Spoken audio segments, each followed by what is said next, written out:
susah menghibur hatiku.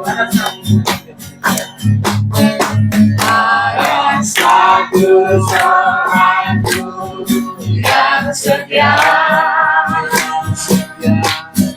tak pernah dia tinggalkan diriku. Di waktu aku susah, di waktu ku sendirian, dia selalu menemani diriku. Namanya Yesus,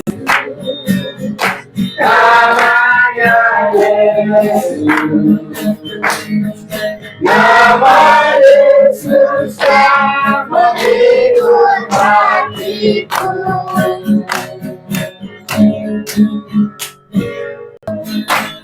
Eratkanlah tali kasih di antara kami semua, oh Yesus, Tuhan dan Rajaku.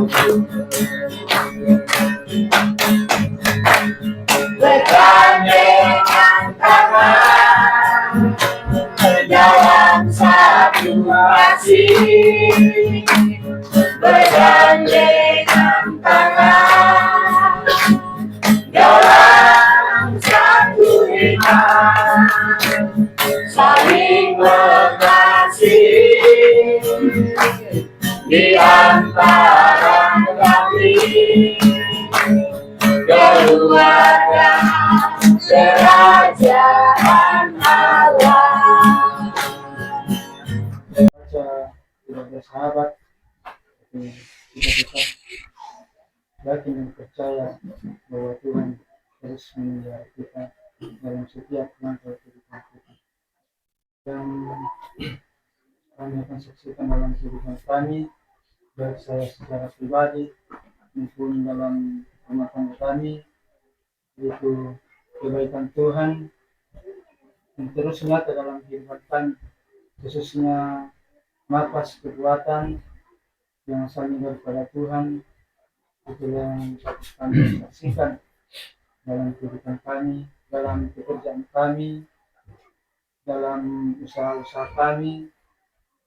Tuhan tetap memelihara kami dan Tuhan tetap memberkati kami dalam pekerjaan kami dan usaha kami. Dan kami juga saksikan dalam kami Wanda, pertumbuhannya Tuhan boleh memberkati dalam pertumbuhan sehingga pada saat ini boleh sehat, boleh merasakan kekuatan yang sangat dari Tuhan. Ku ada sebagai mana ku ada, berdiri menghadap Kamu Bapa, semua karena anugerah-Mu yang telah selamatkanku. Ku hidup dalam segala kelimpahan, ku layak untuk melayani Tuhan.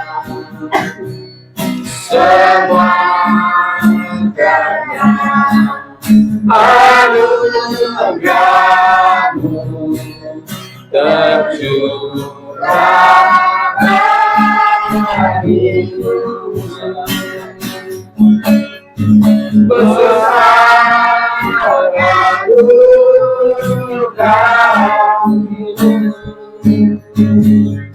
melimpah kasih-Mu, semakin hari semakin bertambah besar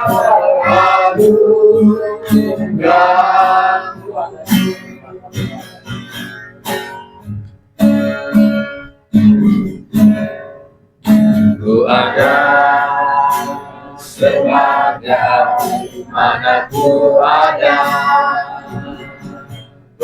Berdiri menghadap kamu Bapa, semua karena anugerah-Mu yang telah selamatkan aku. Ku rindu dan segala kelimpahan, ku layak untuk melayani Tuhan. Dan pada kesempatan atau ibadah ini juga kami mau menaikkan doa kami bersama-sama nanti kepada Tuhan. Namun sebelumnya kami ingin awali dengan kebenaran firman Tuhan, dan biarlah firman Tuhan hari ini dapat kembali melawat dan memperbaharui kami semua. Terima kasih ya Tuhan, di dalam nama Tuhan Yesus Kristus kami berdoa. Haleluya. Amin. Shalom. Selamat malam Bapak Ibu sekalian yang dikasihi Tuhan. Meskipun hujan tetapi tidak mengurangi semangat dan sukacita kita untuk beribadah malam hari ini. Amin. Hari ini kita akan masuk dalam ibadah dalam bentuk persekutuan doa. Namun sebelum kita masuk bersama-sama dalam persekutuan doa, saya mengajak kita melihat satu bagian firman Tuhan dari kitab Nehemia pasal 4 ayat 1 sampai dengan ayat 9. Ketika Sanbalat mendengar bahwa kami sedang membangun kembali tembok, bangkitlah amarahnya dan ia sangat sakit hati. Ia mengolok-olokkan orang Yahudi Dan berkata di hadapan saudara-saudaranya dan tentara Samaria, apa gerangan yang membuat orang-orang Yahudi yang lemah ini? Apakah mereka berfokus sesuatu? Apakah mereka minta membawa persembahan? Apakah mereka selesai dalam sholat? Apakah mereka menggugurkan kembali dari timbulan puing yang sudah terbakar habis?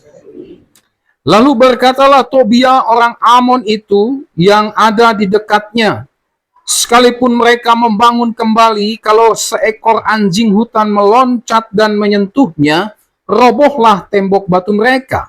Ya Allah, lihatlah bagaimana kami dihina, berikanlah cerahan mereka, melipat barang mereka sendiri, dan terangkanlah mereka menjadi cerahan di tanah tempat kawan. Jangan kau tutupi kesalahan mereka, dan dosa mereka jangan kau hapus dari hadapanmu, karena mereka menyakiti hatimu dengan sikap mereka terhadap orang-orang yang sedang membangun. Tetapi dari ujung tembok sampai setengah tinggi, dan sampai ujung-ujungnya menentu, karena seluruh bangsa berjalinan senang hati. Ketika Sanbalat dan Tobia serta orang Arab dan orang Amon dan orang Asdod mendengar bahwa pekerjaan perbaikan tembok Yerusalem maju dan bahwa lubang-lubang tembok mulai tertutup, maka sangat marahlah mereka. Mereka semua kesepakatan bersama untuk memerangi Yerusalem dan mengadakan kekacauan di sana. Tetapi kami berdoa kepada Allah kami dan mengadakan penjagaan terhadap mereka siang dan malam karena sikap mereka. Bapak Ibu yang Tuhan Yesus Kristus kasihi, bagian firman Tuhan malam hari ini mengisahkan tentang rencana pembangunan Bait Allah yang sudah sekian lama dihancurkan oleh kerajaan Babel, ya. Jadi Bait Allah itu sudah dihancurkan, bangsa Israel dibuang ke pembuangan Babel, dan selama kurang lebih 70 tahun, Bait Allah itu hancur rata dengan tanah. Nah, setelah lewat masa 70 tahun itu, Nehemia dipanggil Tuhan, Nehemia diutus Tuhan untuk melaksanakan pembangunan kembali Bait Allah tersebut di Yerusalem. Kenapa? Karena Bait Allah itu adalah pusat ibadahnya orang Israel. Bait Allah itu adalah tempat kehadiran Allah di tengah-tengah bangsa Israel. Pusat kerohanian daripada bangsa Israel. Jadi akan dibangun kembali. Tetapi dari bacaan yang kita sudah baca tadi, kita bisa menemukan rupanya ada usaha ya untuk membangun kembali Allah yang sudah hancur tersebut. Ada usaha dari orang-orang yang tidak suka terhadap pembangunan kembali bait Allah itu, dan mereka berusaha untuk menghambat pembangunan tersebut.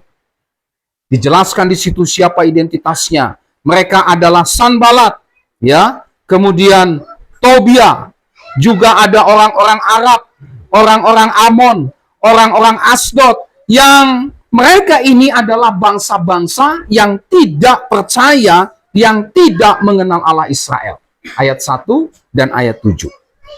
Nah, mereka kita lihat ya, bukan hanya sekedar mengejek, mengolok-olok usaha bangsa Israel untuk membangun kembali ibadah mereka, tetapi juga mereka berusaha untuk menghambat, memerangi bangsa Israel, bahkan mengacaukan pembangunan bait Allah tersebut dengan tujuan apa? Dengan tujuan supaya pembangunan bait Allah itu gagal. Atau supaya dengan kata lain, pekerjaan Tuhan itu terhambat. Pekerjaan Tuhan itu gagal. Ya, ini usaha dari orang-orang yang membenci, yang tidak suka terhadap upaya pembangunan kembali bait Allah tersebut. Nah, ketika melihat tantangan, melihat ancaman dari bangsa-bangsa, dari orang-orang yang tidak mengenal Allah tersebut, melihat ancaman dari orang-orang yang berusaha untuk menghambat pekerjaan Tuhan berupa pembangunan bait Allah itu, apa yang dilakukan oleh Nehemia? Nah, di sini kita bisa melihat ada beberapa tindakan yang diambil oleh Nehemia sehingga pembangunan bait Allah tersebut supaya tetap berjalan. Tidak mundur, tidak gagal, tapi terus berjalan. Kenapa? Ini bukan pekerjaan manusia. Ini adalah pekerjaan Tuhan sendiri. Sikap apa, tindakan apa yang dilakukan oleh Nehemia? Yang pertama, ayat 4 sampai ayat 5 dan ayat 9. Ini tindakan yang pertama. Waktu ada ancaman, waktu ada olokan, waktu orang berusaha menghambat pembangunan bait Allah tersebut, ada orang yang tidak suka pekerjaan Tuhan semakin maju, lalu ada usaha untuk menghambat pekerjaan Tuhan. Yang dilakukan oleh Nehemia dengan umat Israel adalah berdoa kepada Allah. Ya. Ini tindakan pertama yang dilakukan. Nehemia berdoa memohon pertolongan kepada Tuhan. Dari doanya dalam ayat 4 sampai 5 kita bisa melihat apa isi doanya di situ. Ya. Di dalam isi doanya Nehemia berdoa supaya Tuhan campur tangan dalam pergumulan mereka, supaya Tuhan menggagalkan semua rencana jahat bangsa-bangsa lain itu yang berusaha untuk menghambat pekerjaan Tuhan, itulah pembangunan bait Allah. Berdoa, memohon kepada Tuhan, memohon bantuan Tuhan, memohon pertolongan Tuhan. Kenapa? Karena Nehemia dan bangsa Israel yakin sekali hanya Tuhan yang bisa menggagalkan niat jahat, usaha jahat mereka-mereka yang ingin menghambat pekerjaan Tuhan. Apa yang terjadi? Mari kita baca ayat 15. Apakah Tuhan menjawab? Ayat 15. Kita baca. 1, 2, 3. Ketika didengar musuh kami bahwa rencana mereka sudah kami ketahui dan bahwa Allah telah menggagalkannya, maka dapatlah kami semua kembali ke tembok masing-masing ke pekerjaannya. Tuhan jawab tidak? Jawabnya dengan cara apa?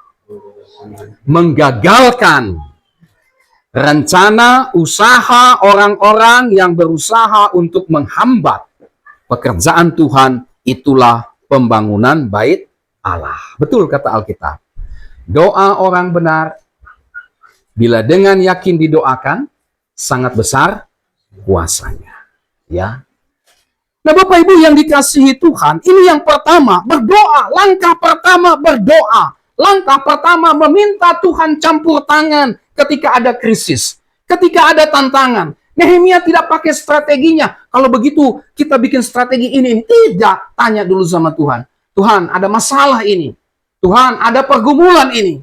Tuhan, ada orang-orang yang berusaha untuk menghambat pekerjaanmu sendiri, Tuhan. Ini pekerjaanmu, Tuhan. Maka engkau berurusan dengan orang-orang yang berusaha untuk menghambat, menggagalkan pekerjaan Tuhan. Doa, lapor sama Tuhan dulu. Ya. Yang kedua, apa? Ayat yang ke-6. Ada tantangan, doa dinaikkan, dan yang kedua adalah tetap bekerja dengan segenap hati. Coba kita baca lagi ayat 6. 1, 2, 3.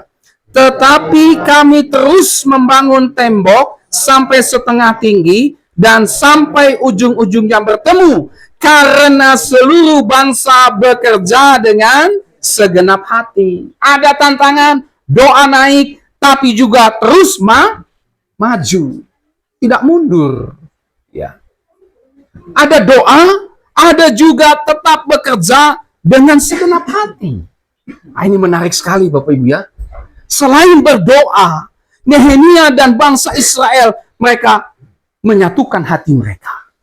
Ini pekerjaan Tuhan loh. Bagaimana? Maju atau mundur? Ya, mungkin ada yang lemah semangat. Mundurlah dulu Pak Nehemia. Nanti kita diperangi, nanti kita diserang bagaimana ini? Tapi kita sudah berdoa sama Tuhan. Ini pekerjaan Tuhan, maka yang menyertai, yang bertanggung jawab siapa? Tuhan. Ayo jalan. Tuhan suruh kita maju. Bangun terus pembangunan bait Allah ini. Lalu mereka satukan hati, bergandengan tangan, sama-sama maju, bekerja dengan segenap hati. Wah, ini menarik sekali Bapak Ibu ya.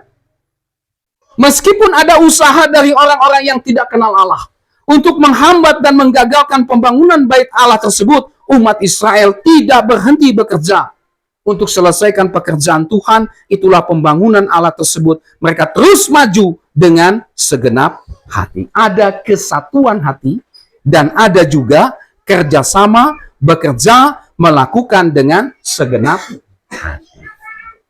Ya, ada istilah ora et labora, ya, artinya berdoa dan bekerja, ya. Terus maju.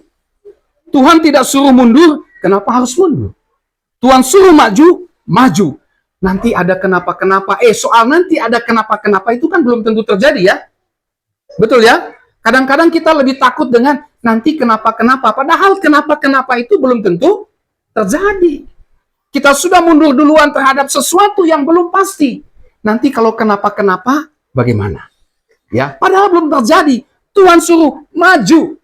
Satukan hati, lalu bekerja, maju membangun bait Allah itu sampai selesai dengan segenap hati. Nah, Bapak Ibu, inilah tindakan yang dilakukan oleh Nehemia dalam menghadapi tantangan serta ancaman terhadap usaha bangsa Israel untuk membangun kembali bait Allah yang merupakan pusat ibadah mereka, yang merupakan pusat dari kehidupan rohani orang Israel pada waktu itu. Nah, apa aplikasinya bagi kita? Aplikasinya bagi kita yang pertama, kita belajar dari bagian firman Tuhan ini untuk tetaplah berdoa. Ya, Alkitab mengajarkan berdoalah senantiasa. Tetaplah berdoa. Menghadapi tantangan, laporan pertama itu kepada siapa? Kepada Tuhan. Ya. Ada masalah, lapor dulu kepada Tuhan. Ini bahasanya berdoa dulu kepada Tuhan. Senantiasa berdoa, berjaga-jaga, ya, di dalam kehidupan kita, di dalam setiap pelayanan yang ada di gereja kita, biarpun ada tantangan dan rintangan. Ya. Bapak Ibu, doa adalah kekuatan kita. Doa berarti kita melibatkan Tuhan dalam kehidupan kita dan juga dalam pelayanan kita di gereja kita bersama. Doa, waktu kita berdoa itu berarti kita sedang bergantung kepada Tuhan. Kita sedang berharap kepada Tuhan sepenuhnya dalam kehidupan maupun juga dalam pelayanan kita. Dan dengan berdoa, setiap tantangan, rintangan dalam hidup dan pelayanan kita pasti bisa kita lewati. Pasti kita bisa hadapi. Kenapa? Bukan kekuatan kita, tetapi karena Tuhan menyertai kita dan memberi kekuatan kepada kita. Kenapa? Kita berdoa kepada Tuhan. Ya. Dengan berdoa, kita akan menikmati kuasa Tuhan, jawaban Tuhan atas setiap tantangan, atas setiap pergumulan yang kita alami dalam kehidupan dan pelayanan kita. Ya, pasti. Dalam kehidupan gereja, pasti ada tantangan nanti. Ya. Dalam kehidupan berjemaat, pasti ada rintangan. Dalam kehidupan keluarga, pasti ada tantangan. Dalam kehidupan pekerjaan, pasti akan ada tantangan. Selama kita hidup di dunia, pasti akan ada yang namanya tantangan dan rintangan. Persoalannya, bagaimana cara kita menghadapinya? Alkitab memberitahu kita berdoa. Oleh sebab itu, Bapak Ibu, jangan tinggalkan doa. Ya, jangan berhenti berdoa. Jangan malas berdoa. Tapi kita terus semangat dalam berdoa, baik dalam kehidupan kita pribadi, dalam kehidupan rumah tangga kita, maupun juga dalam persekutuan doa bersama di dalam gereja. Ya, doa itu adalah kekuatan gereja. Doa itu adalah bahan bakar. Tahu bahan bakar, Bapak Ibu? Apa guna bahan bakar? Bahan bakar, misalnya Pertamax. Beli Pertamax supaya mobil bisa jalan. Betul ya? Mau mobil harga 5 miliar, 1 triliun, kalau tidak ada bahan bakar, berguna tidak? Jadi apa? Dia jadi hiasan saja di garasi, kan? Tidak ada guna. Gereja semewah apapun, sehebat apapun gedungnya, sehebat apapun fasilitasnya, tapi kalau jemaatnya tidak berdoa, di mata Tuhan gereja itu tidak akan pernah bisa maju. Ya. Oleh sebab itu, mari kita latih diri kita berdoa dalam kehidupan pribadi, keluarga, maupun juga dalam persekutuan doa bersama di dalam gereja. Jangan tinggalkan doa. Makanya KRT kita sebulan sekali mengajar kita untuk berdoa, melatih kita berdoa. Ya, tapi jangan sampai ada yang tidur ya. Nanti pas berdoa, Bapak terima kasih. Ya, keluar iler lagi. Dilihat semua orang ya. Mari berdoa. Yang kedua, itu tadi. Mari kita satu hati dan segenap hati dalam berdoa dan melayani pekerjaan Tuhan. Satu hati dan segenap hati. Ya, satu hati dan segenap hati. Satu hati bergandengan tangan, kita lakukan dengan segenap hati, bukan setengah hati. Inilah yang menjadi kunci kemajuan daripada gereja kita. Mari kita jaga kesatuhatian kita dalam berdoa, dan mari kita berdoa dengan segenap hati. Sekali lagi, mari kita jaga kesatuhatian kita dalam berdoa, dan mari kita berdoa dengan segenap hati. Maka janji Tuhan ayat 15, tadi kita sudah baca, Tuhan menjawab setiap doa orang percaya. Jadi apapun pergumulan kita Bapak Ibu, kita mulai dengan doa ya. Sama-sama sehati berdoa, Tuhan pasti buka jalan. Ya. Kita sudah belajar bagian firman Tuhan ini, berdoa. Sekali lagi, sehati untuk berdoa dan berdoa dengan segenap hati. Sama-sama ya, saya senang kalimat ini. Satu hati dalam berdoa, berdoa dengan segenap hati. 1, 2, 3. Sehati ya. Sehati dalam berdoa, berdoa dengan segenap hati. Sama-sama. Sehati dalam berdoa, Segenap hati. bukan. Ulang lagi ya.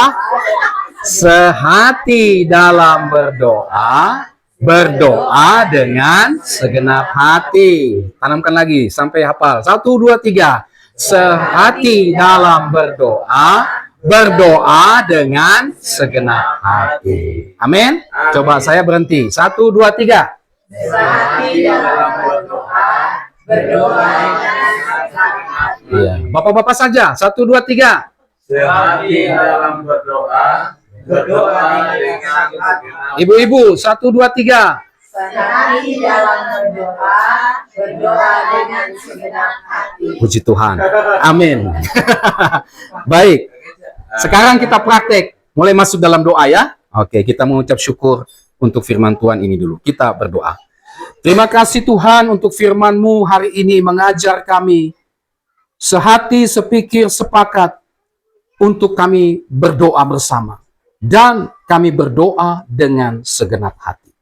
Biarlah firman Tuhan ini menolong kami semua untuk menjadikan doa sebagai bagian penting dalam kehidupan kami, baik secara pribadi, di tengah-tengah keluarga, bahkan dalam kehidupan berjemaat kami. Sehingga kami dapat menikmati kuasa Tuhan yang menjawab setiap doa kami, yang menyaksikan bagaimana Tuhan dengan penuh kuasanya menjawab setiap doa dan pergumulan kami. Dan kami terus maju di dalam iman kami kepada Tuhan. Berkati kami semua, dalam nama Yesus kami berdoa. Amin. Sehati dalam berdoa, berdoa dengan segenap hati. Nanti buat status semua ini. Supaya ingat. Ini nanti cuma Korea, buat Facebook pasti buat status ini. Ya Bapak Ibu, puji Tuhan, kita boleh diperlengkapi lagi melalui firman Tuhan untuk kita masuk di dalam persekutuan doa. Kita akan masuk di dalam pokok doa yang selanjutnya. Saya akan membagi bagi kita sekalian. Bapak Elka akan berdoa untuk gembala jemaat, Pendeta John Sianipar bersama dengan keluarga. Kemudian untuk Bapak Gusti akan berdoa untuk para majelis jemaat. Di situ ada tertera nama-nama para majelis yang terlibat di dalam seluruh pelayanan yang ada.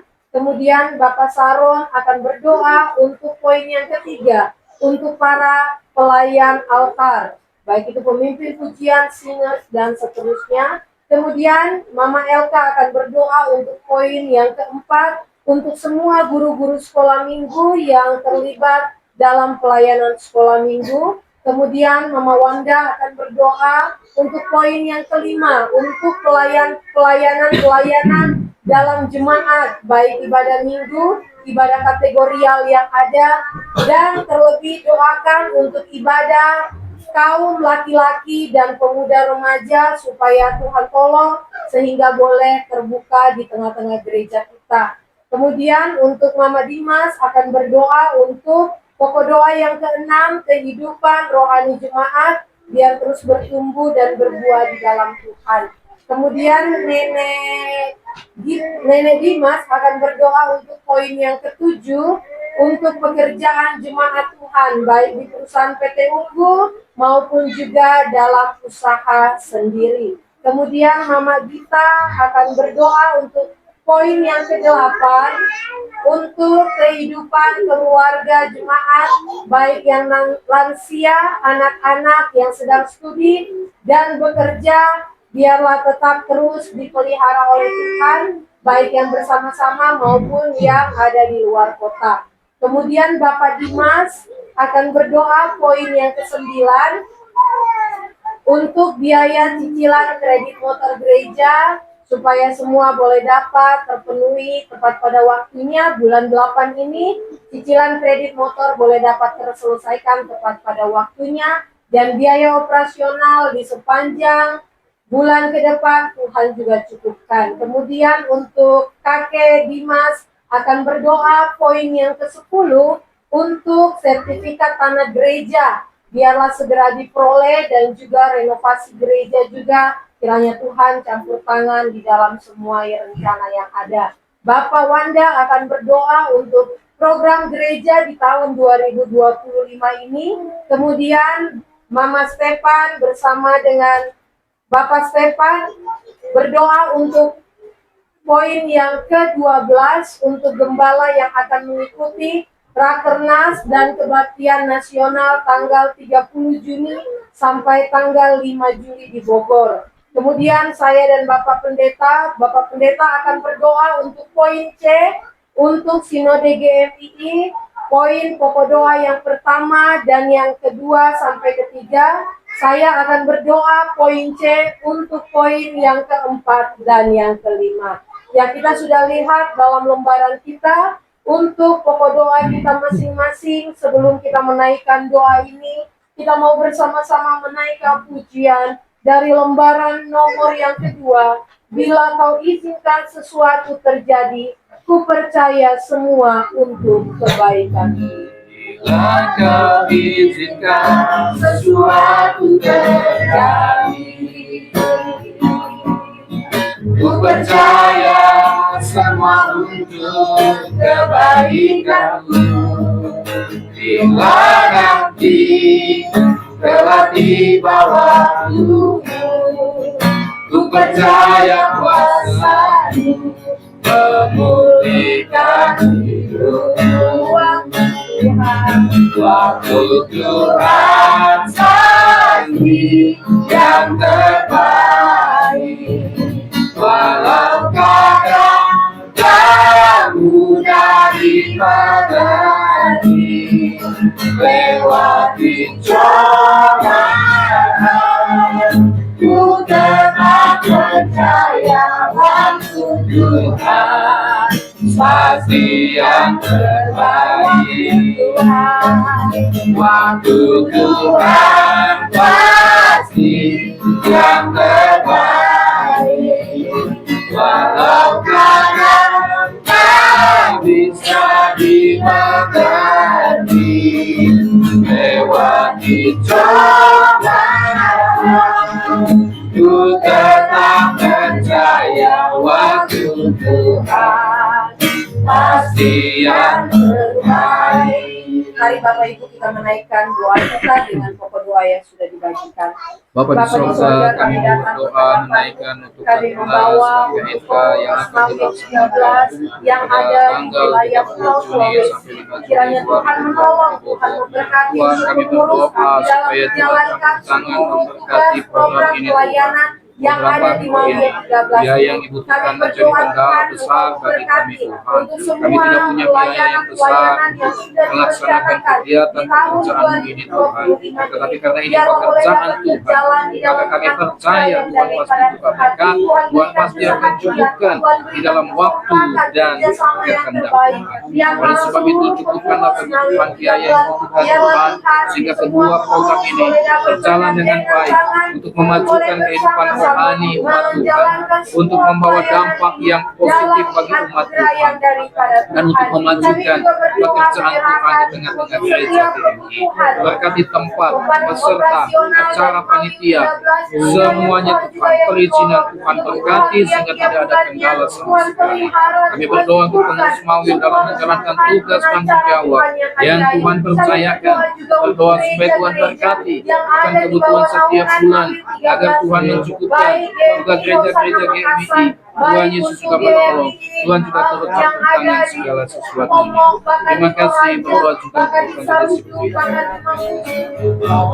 persembahanmu ke dalam rumah Tuhan, terlebih berkat memberi daripada menerima.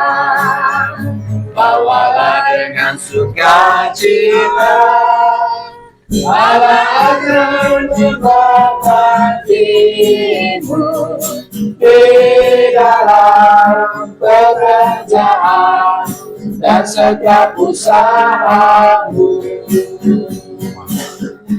Rahmat dan pengasihan dari Allah Bapa kita, kasih karunia dari Tuhan kita Yesus Kristus, serta persekutuan bersama dengan Roh Kudus menyertai kita sekalian hari ini kekal selama-lamanya. Amin. Bapa, terima kasih. Bapa, terima kasih. Bapa, terima kasih. Bapa di dalam surga, juga terima kasih.